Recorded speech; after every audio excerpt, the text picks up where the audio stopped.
Hello guys, ako nga pala si Ryan sa Dubai TV and dito ako ngayon sa Dubai, Al Riga, and then itutur ko kayo sa aking room. Tara, pasok tayo. So pagpasok mo, ayan, agad makikita mo. So ito yung TV. Yan. Binigay lang yan ng isang kaibigan. And then itong aming sopa.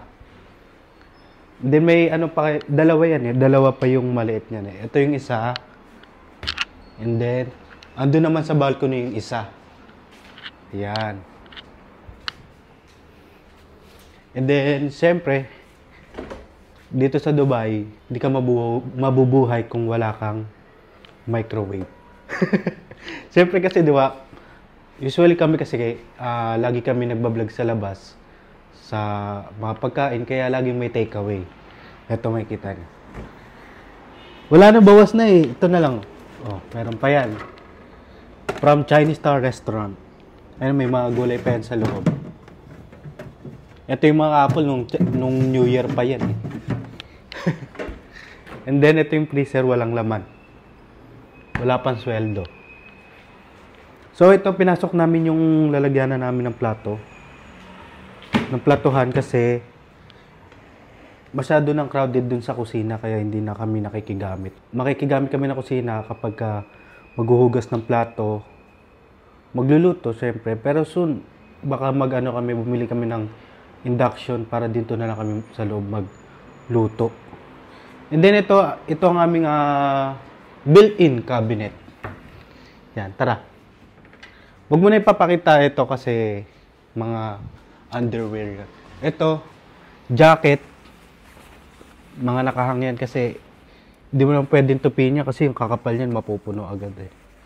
Yan. Ito mga t-shirt. Ayan. Ito marami kaming sabon dito sa loob. Mga pampaputi yan. From Maximum 88. Kaya yung mga nandito lang sa Dubai, baka bigyan ko kayo ng sabon.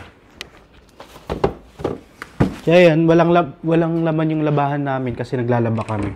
Dito naman yung isa. Ginawa namin siyang cabinet ng mga goods and mga baso, mga condiments.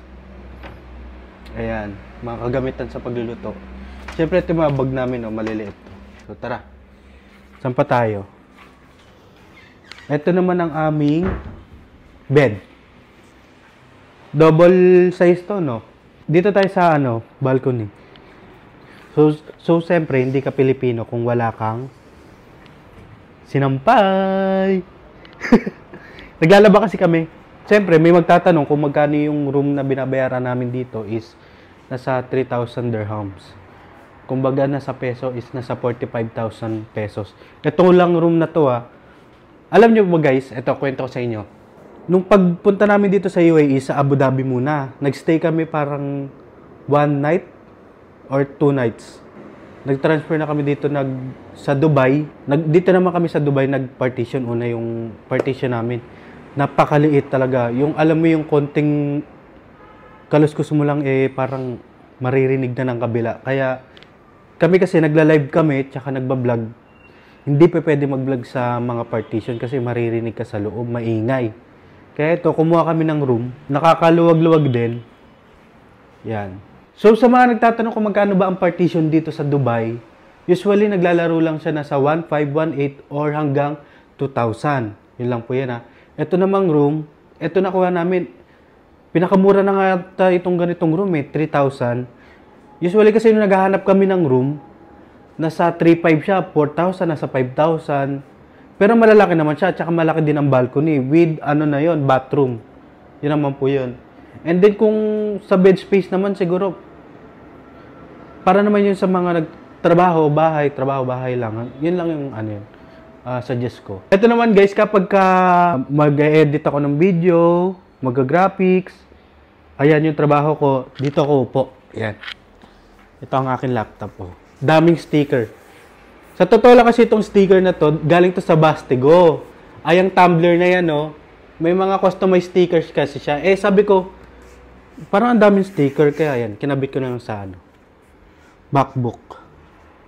Open natin. Siyempre makikita nyo ang aking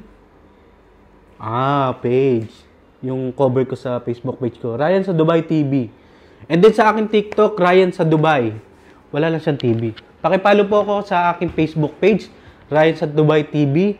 Sa TikTok naman, Ryan sa Dubai. So yun lang guys. Bye-bye!